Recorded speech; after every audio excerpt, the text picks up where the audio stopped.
Namo tassa bhagavato arahato samma sambuddhassa. Namo tassa bhagavato arahato samma sambuddhassa.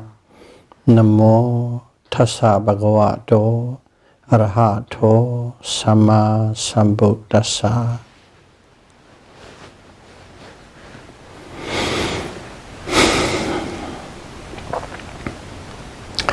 Theravada Buddhism Series, Dhamma Talk 29. Samannaphala Sutta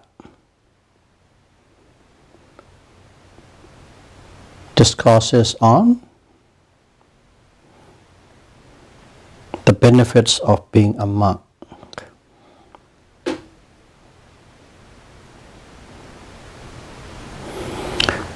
It is a very long discourse, but here we are going to talk summary of that discourse.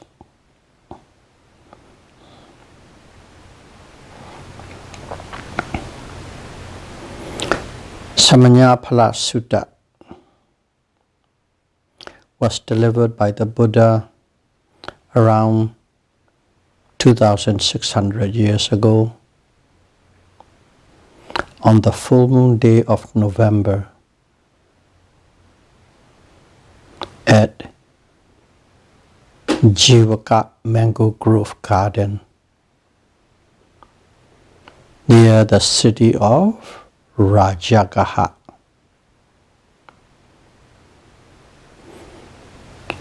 which is in the Magadha kingdom.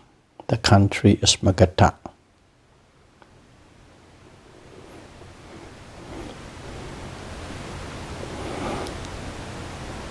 This sutta was brought about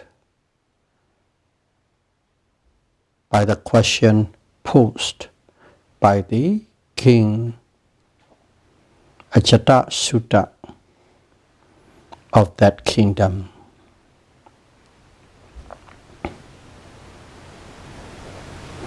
This king Ajata Sutta killed his father, King Bimbisara, to take the throne so that he could take it earlier than what normally would if he had to wait the king's normal passing away. And it was done at the urge or manipulation of the Bhikkhu Devadatta.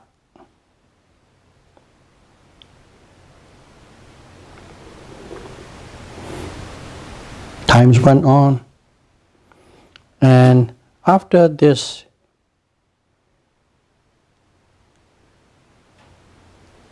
son's rebirth, the king was depressed with the guilt of killing his father. Now he knows how a father felt for his son.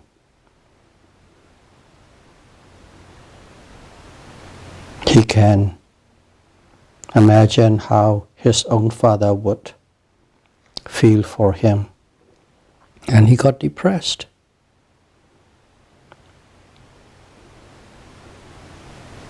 Filled with anxiety and worry, he could not sleep at night.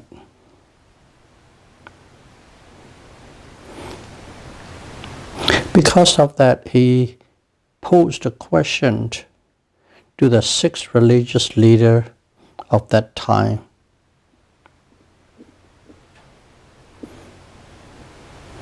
Assuming that there might be an antidote to cure his depression, worries, and anxiety.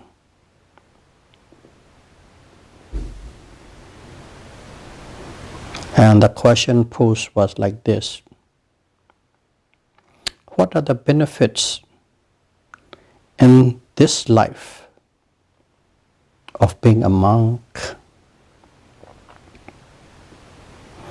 the answer those leaders gave did not meet his expectation. However, there was another religious leader, the Buddha. He did not dare to approach the Buddha, even though he had met and known the Buddha before. The king was involved in the assassination attempt to kill the Buddha twice by Devadatta.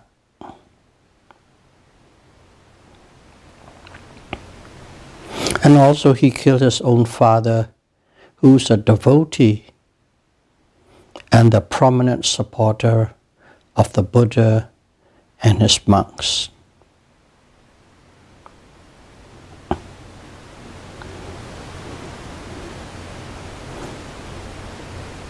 On that year, on the full moon day of November, he devised a strategy to see the Buddha. He asked his ministers where to get a proper answer for his questions.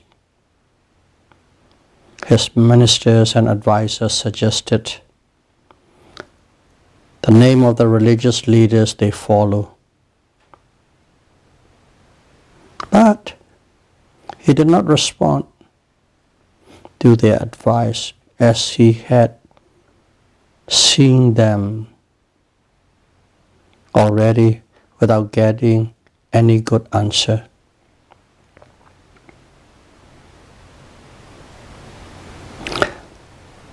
The follower of the Buddha, the king's physician, Jivaka, just silent, because the physician knew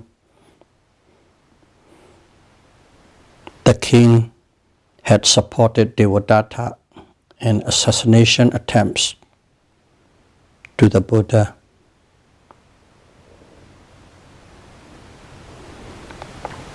So the king turned to Jivaka and asked him whether he had anyone to suggest. Only then did Jivaka tell seeing the Buddha, who was with 1,250 monks at the Mango Grove garden that Jivaka had donated.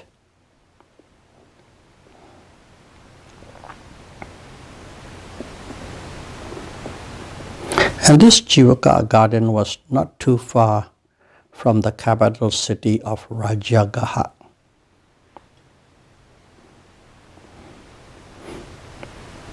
The king took that opportunity and ordered Jivaka to prepare a visit right away.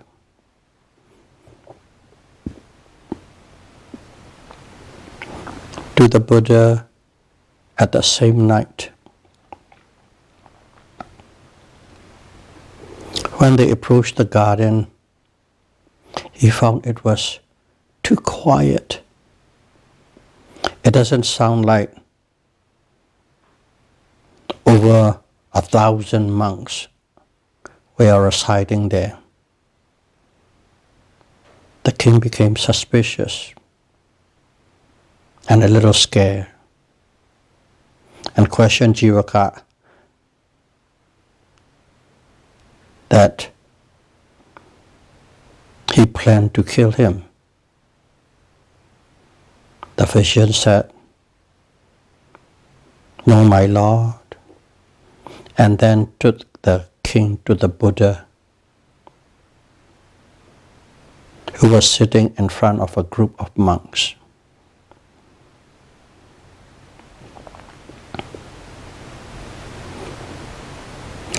king, with the guilt of his past wrong deeds, was uncomfortable.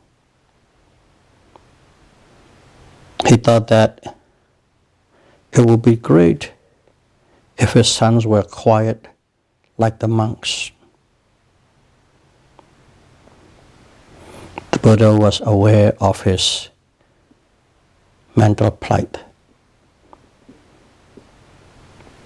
So the Buddha opened a friendly conversation by asking whether the king thought of his son Udayaseta. That's the name of king's son, Udayaseta.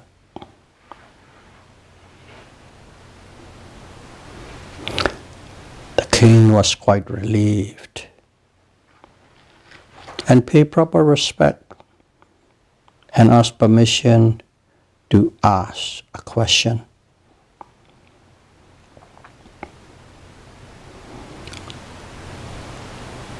Obtaining Buddha's consent, he asked,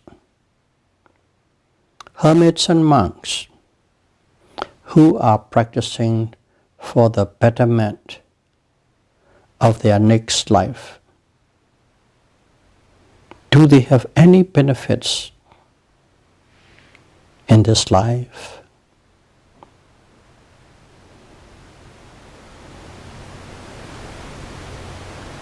Then the Buddha asked him whether he had asked this question to anybody, anyone.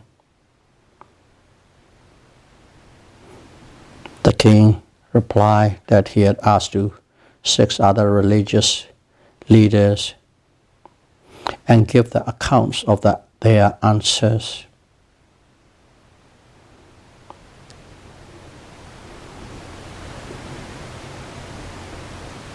Only then the Buddha asked him,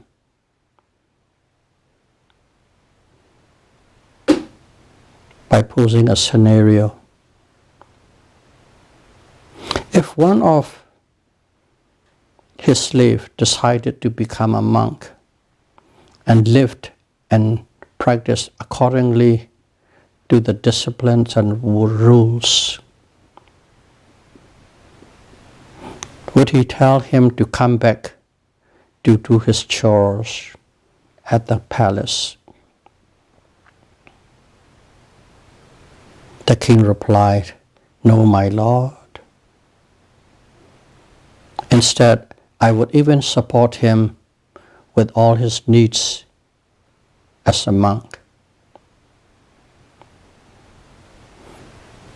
The Buddha said then, that freedom is the benefit the slave gets by being a monk. That was the first answer to his question. Immediate benefit of being a monk in this life. Buddha didn't stop there and asked him another.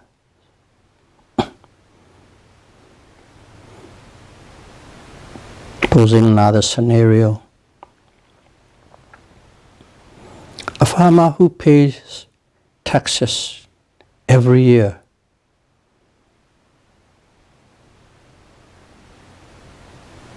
decided to become a monk. Would you still ask him to labor, and would you still collect taxes from him? The king said, no, my lord. I would even support and assist him for his needs as a monk.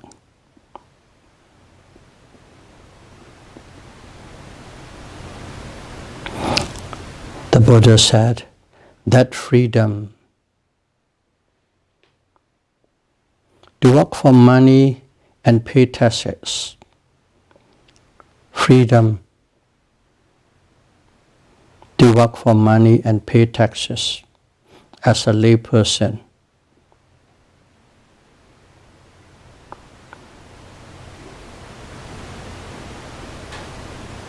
It's the benefit of being a monk.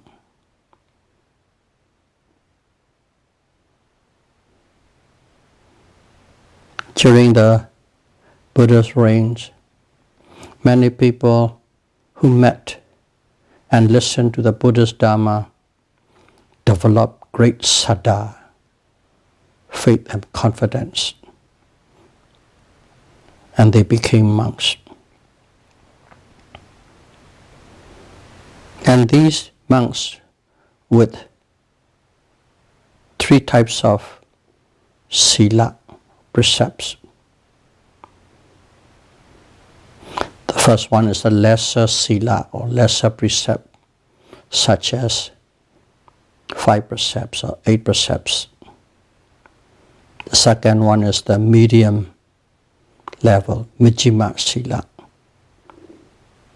It's related with livelihood. The monks were forbidden to have a livelihood, to make money and own properties. That's in short. By not engaging with any kind of livelihood, you have disconnect yourself with the human activities of lay people.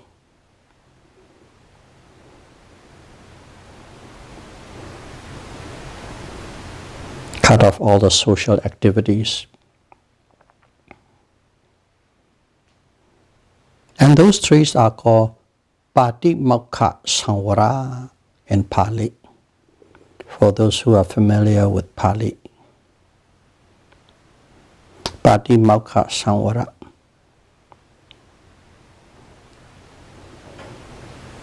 The monk rejoices in the happiness of being faultless in deed and speech by observing those disciplines and precepts. They enjoy in the happiness of being faultless in deed and speech.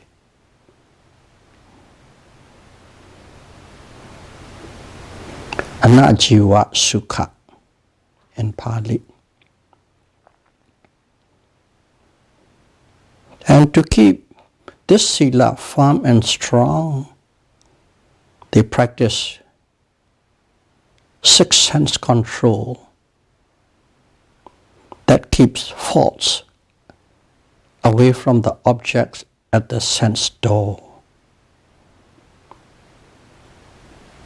They practice 6 sense control that keeps faults away from the objects at the 6th sense door. In Pali, Indriya Samvara, observing the 6 senses, 6th sense door. These monks rejoice the happiness which is devoid of greed and anger. Abhyasaka Sukha.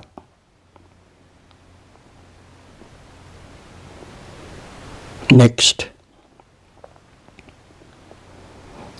they practice mindful and sensible living, which guards deed, speech, and thoughts against kilesa.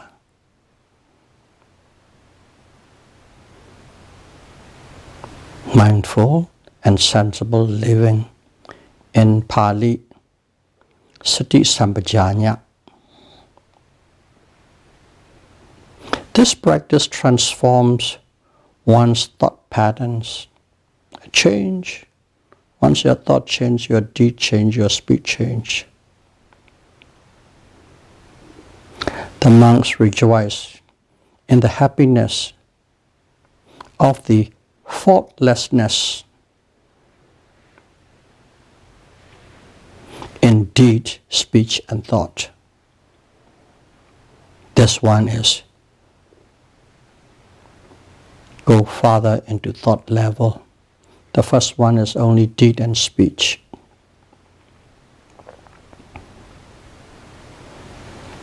The monks then practice contentment. Contentment. Santukha. Contentment in food, in clothing, in shelter, and in medicine.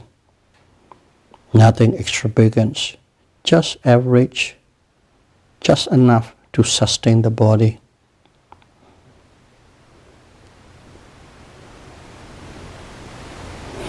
And they live in the happiness of being content.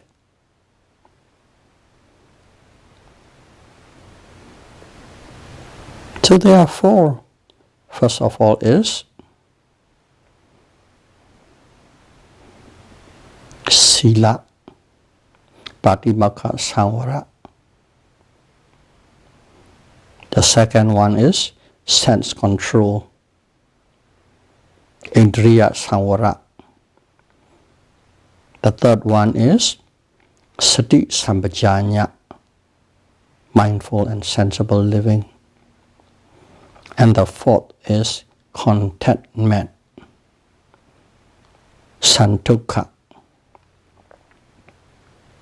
A monk or a hermit with about four qualities can go to the forest alone and practice samatha meditation to eliminate the 5 hindrances.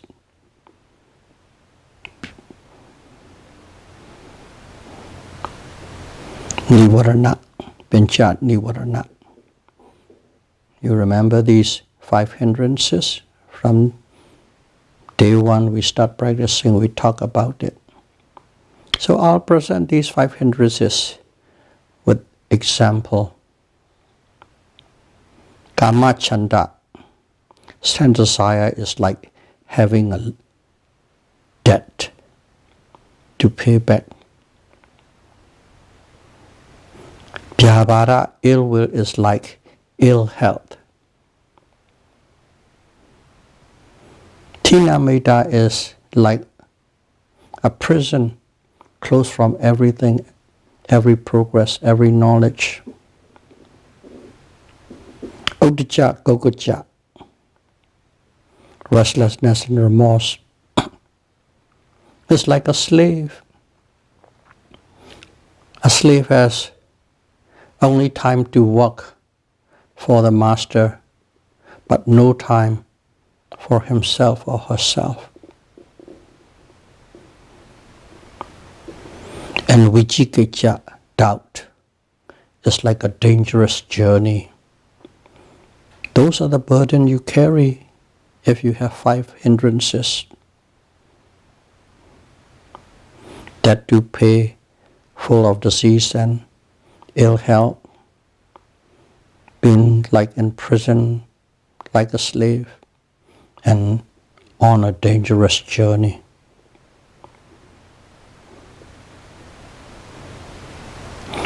By eliminating the 5 hindrances,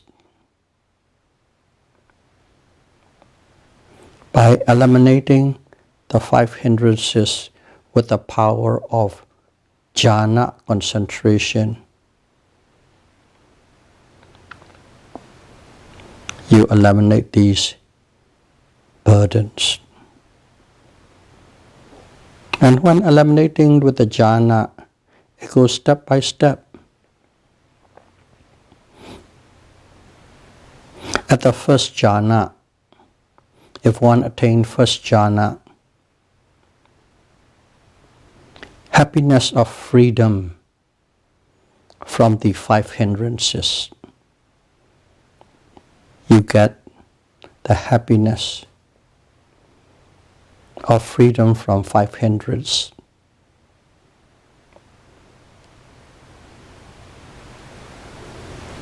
Vikacha, piti in Pali. At the second jhana, one enjoys joy and rapture.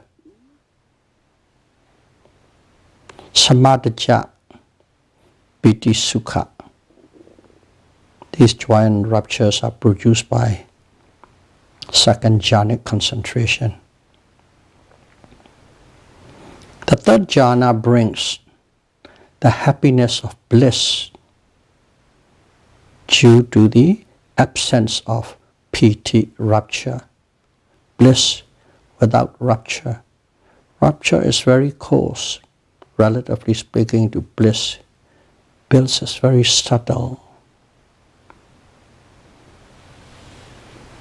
and peaceful. And that one is called Nibbedika Sukha. And at the fourth jhana, the yogi enjoys the stillness. Nothing but stillness and peace.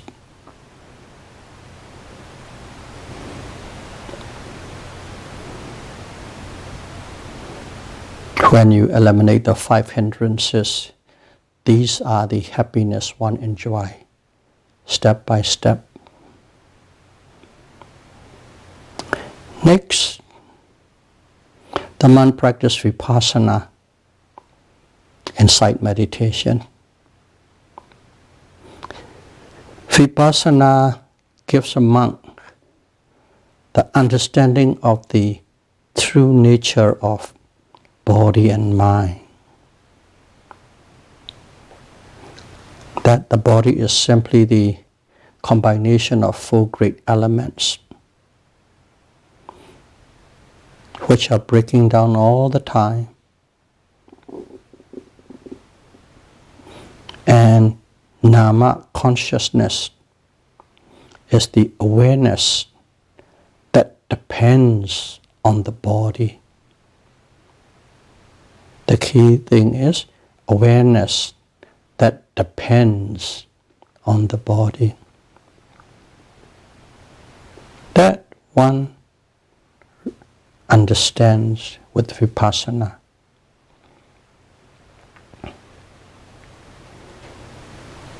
The next step is to develop a lot of abilities, let's call it abilities. I won't go too deep into it. One is manomayeti abhinya. It's whatever you can create things, whatever you are thinking. You can create the rupa of whatever you are thinking. Next one is Theravada. You have a lot of psychical power. Flying in the sky, walk on water, go through the mountains. Dibba Sota. One can hear the faintest sounds from the faraway land, if one wishes it. Sitopariya. One have the ability to know other people's thoughts.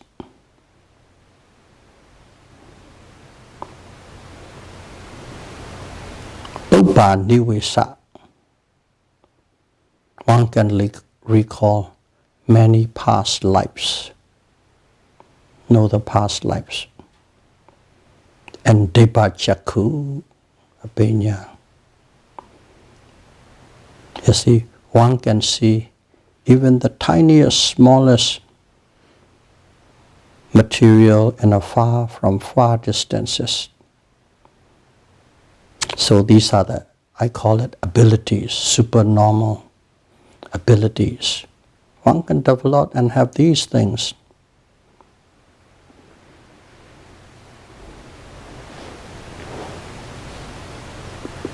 Finally, the highest benefit a monk can obtain in this life is called Aswakaya Jnana,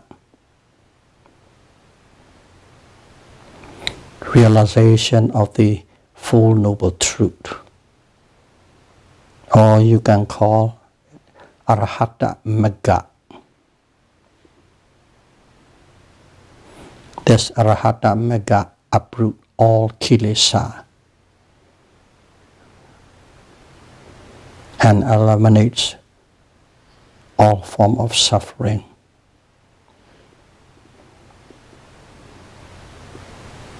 Right in this life, the king was filled with faith and confidence, Saddha,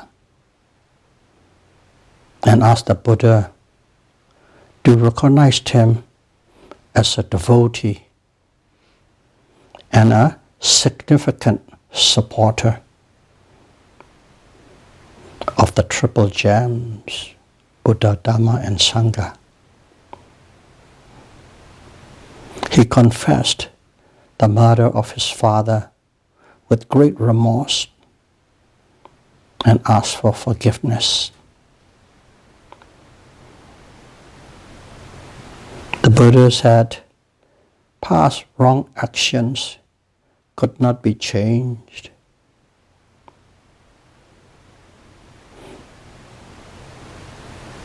But if you live with guilt on it, you will become worse.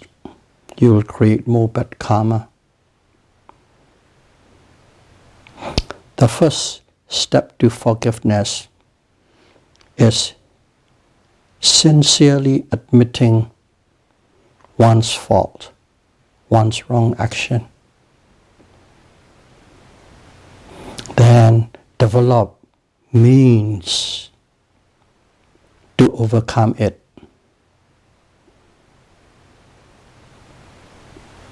Finally, pledge to yourself, pledge oneself not to commit such wrong actions again.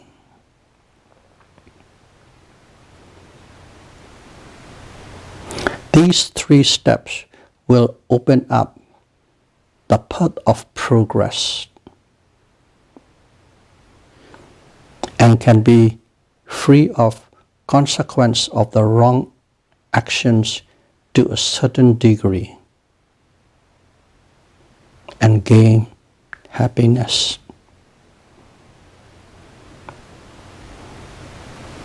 But only by reaching Arahata Magga, becoming the Fourth Noble Person, can one be free of all past karma. Before that, you can free up to a certain point. You can gain some happiness. But to be totally free, one has to attain Arahata Magga, path consciousness of an Arahant.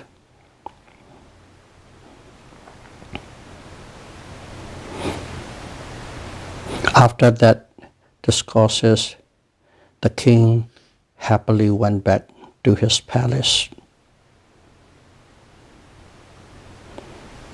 The Buddha told his monk, if the king had not killed his father, he would have reached Satipatthana Magga.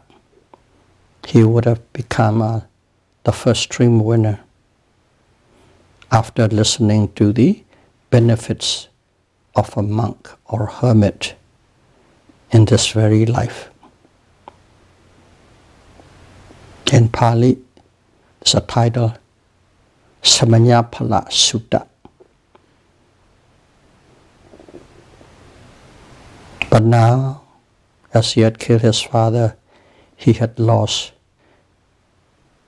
that opportunity. That's all the Buddha said. But in the commentary, the great elder said, The king would suffer in hell for 60,000 years and then be reborn as a human and became a silent Buddha named Visiddhake. And after that will pass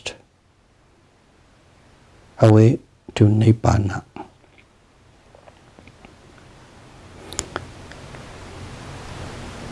King Ajatasutta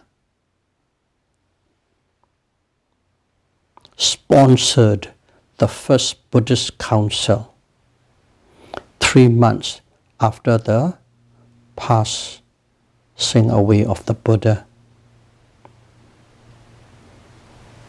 He sponsored the whole thing. Their Buddhist teachings were organized and classified into 3 divisions by 500 arahants, so that the future generation of Buddhists can depend on the Dharma as taught by the Buddha. Sadhu, sadhu, sadhu. Thank you very much.